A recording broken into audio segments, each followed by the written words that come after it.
Welcome to Live with Anton Gunn. It is 2 p.m. East Coast time, 11 a.m. Pacific. It's time for you all in the Central Time Zone and the Mountain Time Zone to get in where you fit in. I'm excited about being here with you today because I want to talk more deeply about how we can embrace diversity, equity, and inclusion, but really use it to lead transformation. And I think that's probably the operative word. Now, I just came back from delivering a keynote at a 1,000 person organization. It's an organization in which I've worked with before, but they brought me in to lead a specific keynote focused on the culture of their organization.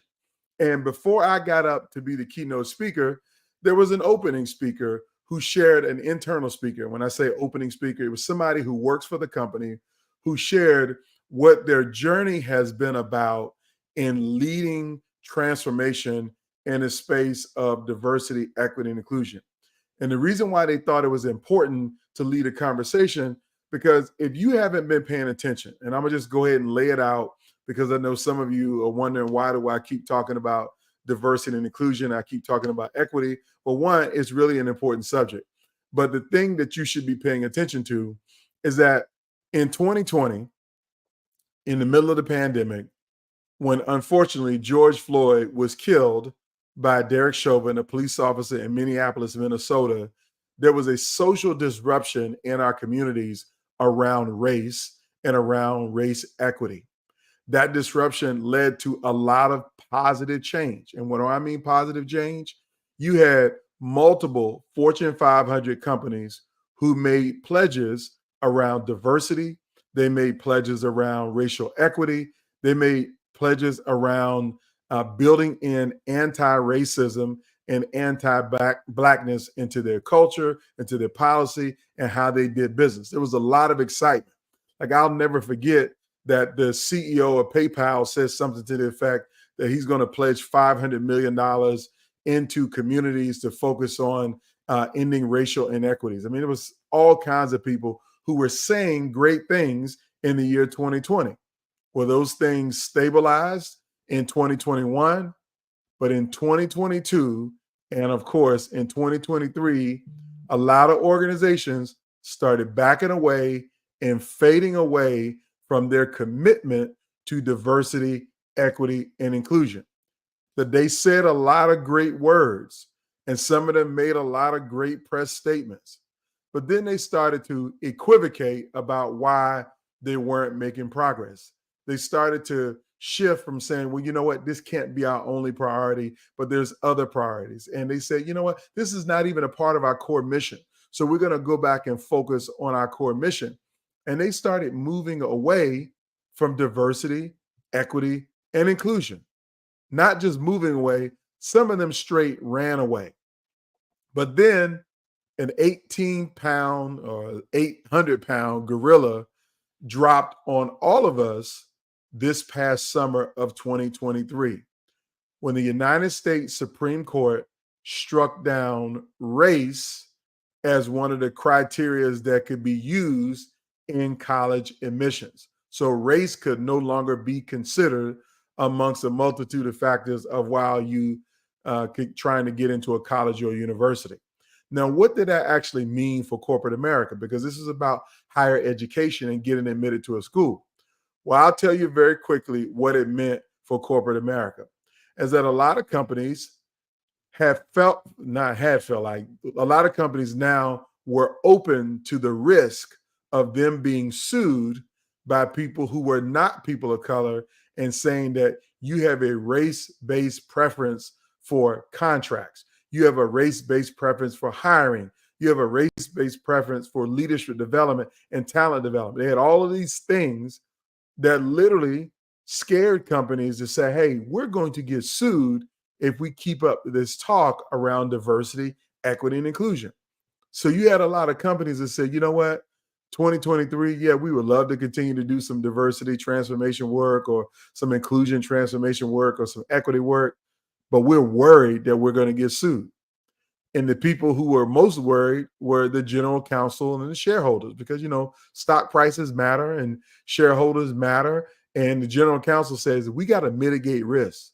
So if we want to mitigate or eliminate our risk, then what do we need to do? We really do need to stop talking about this diversity, equity, and inclusion stuff. And so if you look across the landscape, less and less companies are hiring diversity and inclusion practitioners.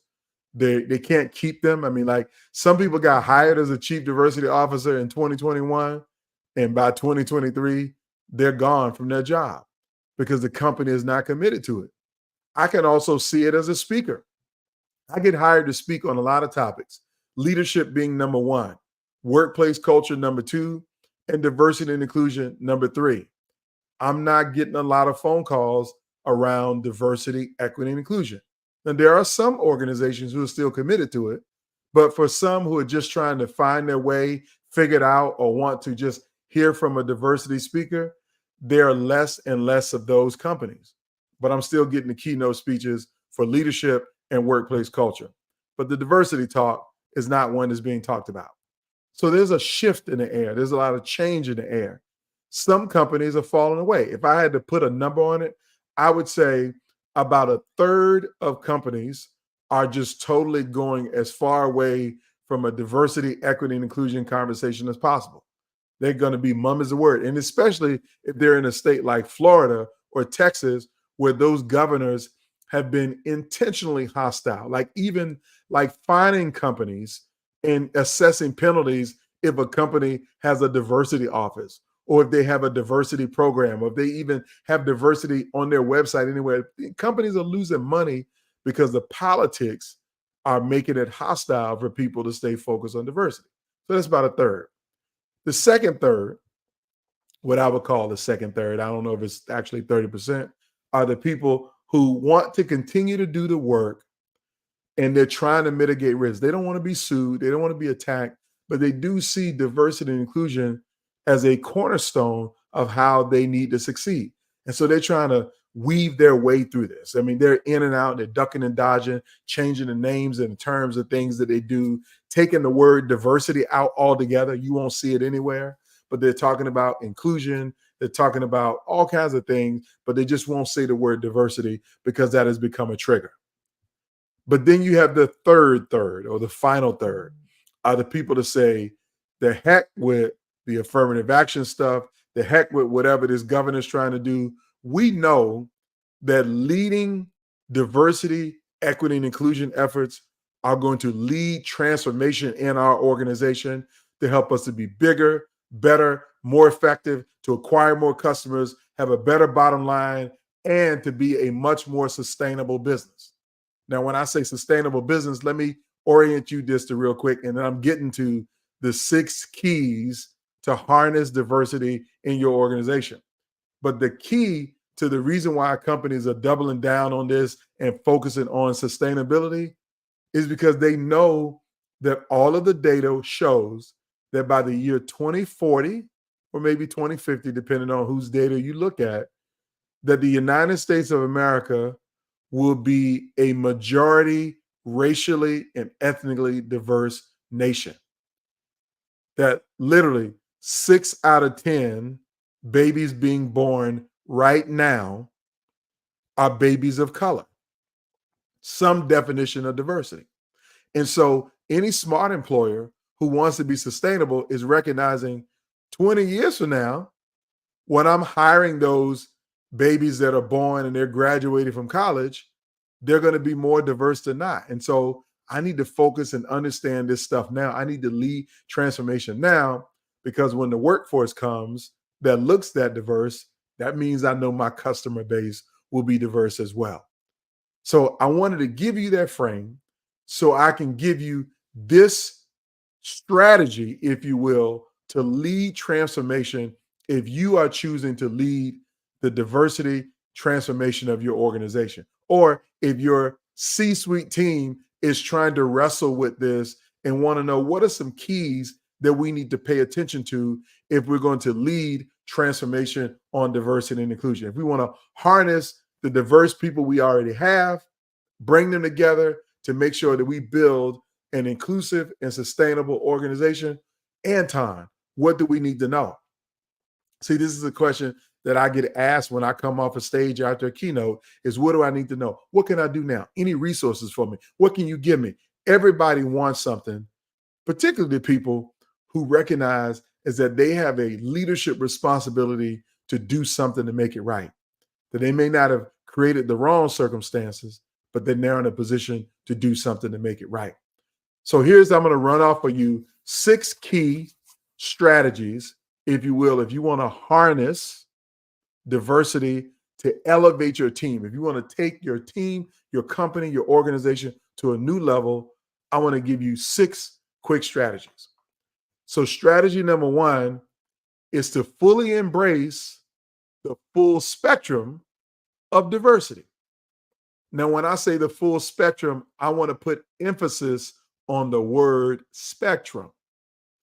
See, some people like to boil diversity and inclusion down to race, down to gender, down to ethnicity. Some will even add into gender identity or sexual orientation. They will add in that context of diversity. But I want you to know diversity is a much broader spectrum. You might have people in your organization who are neurodiverse, and they may have some aspect of Asperger's or autism or, whatever the word that you might understand. But I want you to know neurodiversity offers an opportunity for you to understand how people whose brains are wired differently than your brain might be additive to your workforce, might be additive to your team, might be additive to how you understand it. You also have to understand that there are other dimensions that you need to embrace when you think about the full spectrum of diversity, and that is geography.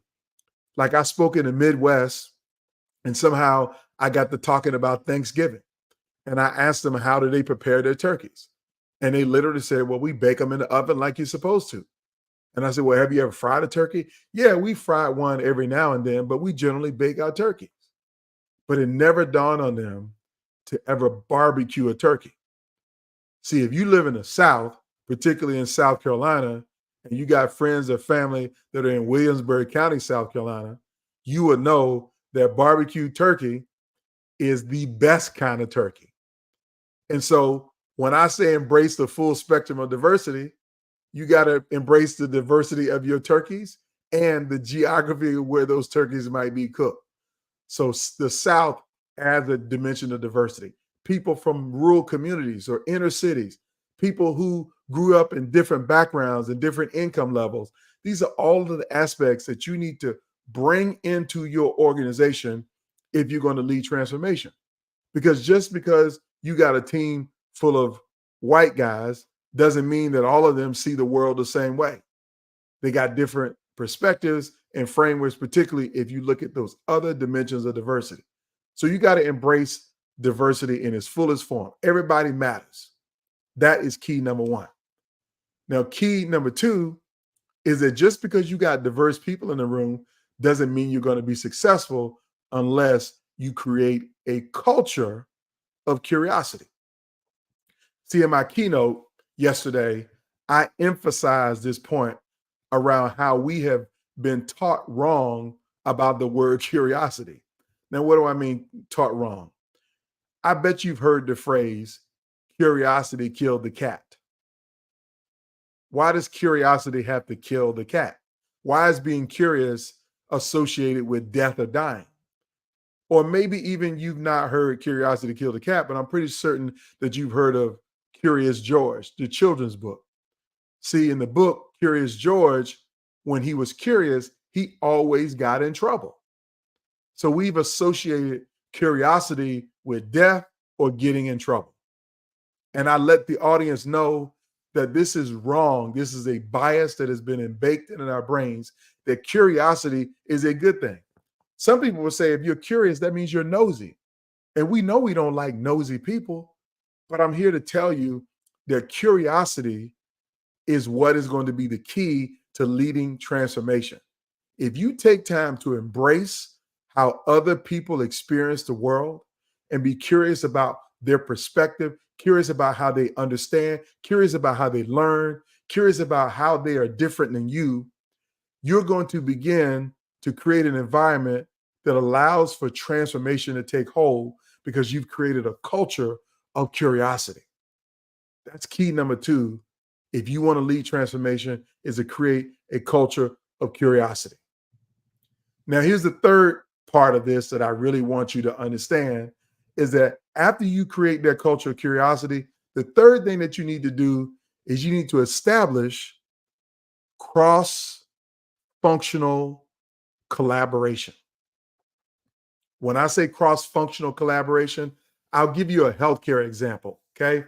So there's two types of professionals inside of a healthcare environment. You have what you call medical clinical professionals. So think doctors, nurses, and technicians that literally do function in a way of taking care of the physical needs of a patient. But you also have other health professionals in the hospital. I'm talking social workers primarily, mental health team members as well. You can add the whole spectrum of people who focus on the brain. But I can tell you right now that if you've ever worked inside a hospital on the case management team, the nurses and the social workers are on a team together, but in a lot of places, they don't get along. They're like oil and water because the nurses are usually in charge of the social workers, and the social workers are the ones that understand the full context of the challenges that people have when you're trying to discharge them out of the hospital and manage their case. So that conflict has been a problem. And so a great solution as a leader is for you how to mitigate that conflict by making sure that there's cross-functional collaboration and understanding of what each other's role is. In healthcare, they call this sometimes interprofessional teams. It's putting people who have different backgrounds and skill set in the same room to solve a problem. To take it out of a healthcare context, I'll just take it to basic corporate America. You know, most times the marketing team and the finance team don't get along with each other. You know why? Because the marketing team wants unlimited budget to run all of the ads and commercials and the brochures and do all the things to hit the bottom line numbers that they want. And the CFO is like, no, I'm not giving you all the money in the world. I need to conserve money. I need to save money. So you got two teams, one who likes to spend and another team who wants to conserve and don't want to spend it all, want to make as much as possible. So if you create an environment where you're building cross-functional teams with those two entities and maybe throw in an operations person and someone else who is in human capital, you're mixing up the leadership inside of your organization and give them all the same problem to solve because they're all going to see the problem differently and bring a different perspective to what a solution might be. It is how you're going to lead transformation. Now, the fourth key, if you will, on how you really lead transformation in your organization is you got to start to elevate different voices and different talents. Now, when I say different voices and different talents, I want you to recognize something is that you may have a job description for every person in your organization, and you hired them based upon their degree or their skill set or whatever their professional acumen is to do the job. But don't for once think that that is the only thing that person knows how to do, because they might have had the skill set to get your job, the skill set that you needed them to have. But how do you know they don't have multiple skill sets? Look, I'm living proof of this. Like so many people know me for my work in healthcare. They know me for my work in leadership development. And some people might assume that's all that Anton knows how to do is healthcare and leadership development. But you would never really associate me with innovation. Innovation. Yes, I'm talking about like idea generation and implementation. But I have a long background of bringing new ideas to old problems with creative solutions to solve them and changing the way people do business. I've been an advisor to a couple of healthcare technology startups and giving them innovative ideas and strategies to bring new business models to life. So if you just looked at my resume and saw healthcare and leadership, you would totally miss what I can bring to the table on innovation. That's a talent that I have. That's a voice and a perspective that I have. So you got to be comfortable with creating an environment that amplifies new voices or voices that you don't hear from a lot, and you figure out what their talents are and you allow them to bring their talents into the organization. So that is the fourth key of how you are going to lead transformation. If you want to lead transformation in your organization, you got to amplify those voices and those talents. Okay. Now here's number 5. And this is something that I know a whole lot about. Number 5 is real simple and easy, is you need to rethink leadership development. Now, when I say rethink leadership development, a lot of organizations focus on leadership development for their top tier leaders. So every executive has a budget. Every executive has the ability to go to conferences. They have coaching available to them. See, I work at that level. So a lot of the clients that I have, either in my coaching or they're hiring me as speakers, they got budgets because they're senior level leaders who can bring in speakers and hire coaches. But when I say rethink leadership development, I want you to rethink who you're developing as a leader. I want you to rethink who you see as a leader. Because I'm going to tell you right now, I believe that every single employee is a leader. Everybody has to lead somebody. Like when I was with my client yesterday, and we were talking about that they have a call center. They have employees who work in a call center. Most of these people are hourly workers and they're frontline hires. And so you might think that that person in the call center is not a leader. You would be wrong. They are a leader because the moment a member or a customer calls that phone number and needs help, they're looking to that person on the other end of the phone to be a leader and help them with their situation or their problem. They're leading customers every day. So why would you not, as an organization, invest in developing all of your leaders? That's why this organization brought me in for their all staff meeting, because they know every single person in that organization deserves some leadership development. And I was the key on that day to help them to rethink leadership development. And so I'm challenging you to rethink who you invite to leadership development. I'm also going to challenge you to rethink the type of curriculum you develop or what you teach people skills on. I was just telling someone earlier this week that one of the things I'm hearing from a lot of my clients and prospective clients is the struggle around having employees who can think critically and think strategically. Who would have thought that critical thinking and strategic skills would be a high priority for you and your workforce? I bet you probably saying the same thing. Yes, people don't think strategically. They only think linearly. They see what's right in front of them and they don't see anything beyond it. They don't have context. They don't understand the strategy, and they don't think critically. If I do this, what may happen 5 steps down the line? So I'm telling you to rethink leadership development, what you're teaching, who you're teaching it to, and the platforms in which you deliver it. Deliver it not just online because it's easy for you to put stuff into your learning management system, but you need to bring speakers back in. You need to bring trainers in. You need to take people to offsite locations and put them in a different environment to help them to see leadership in a different way. You got to rethink leadership development. That is the 5th key to leading transformation in your organization. Now, here's the last key, 6th key, most important one to me, and that is when you start to make progress, when you start to see change bubble up, when you get any kind of win as it relates to leading transformation in your organization, make sure you celebrate that transformation, that you literally throw a party every time you make progress because it becomes conditional. And when I mean conditional, let me explain it to you like this. When my daughter was a little baby, when I say little baby, she was, in potty training age. We were trying to potty train her to get her to go to the bathroom and not to go to the bathroom in her diaper. Okay. And so when she would mention that she needed to go potty, we would take her right to the bathroom and sit her on the potty and let her go. And as soon as she went into the toilet like you're supposed to, We celebrated. We like wave banners. Yay! We had a great time. We had a party. We celebrated it. We reinforced the success, and it became a conditional experience that she wanted the reward for doing what she's supposed to do.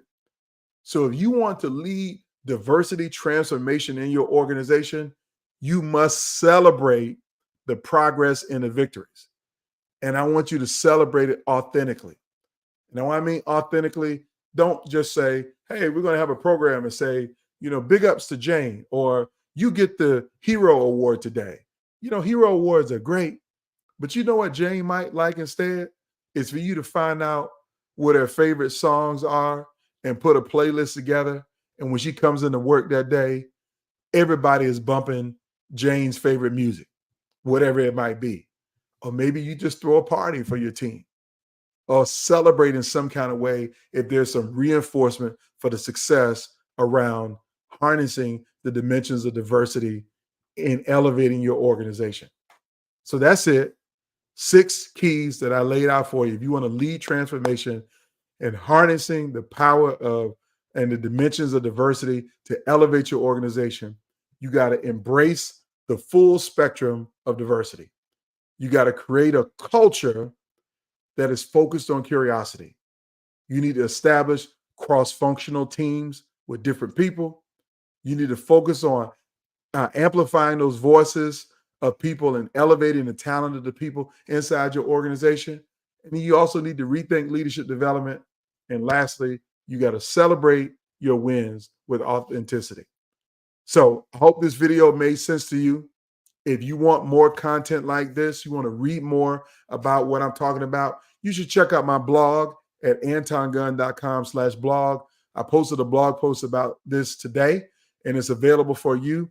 But if you want more content like this, I'll see you next week, 2 p.m. East Coast time, 11 a.m. Pacific time, same bat time, same bat channel. Everybody have a fantastic day. Take care.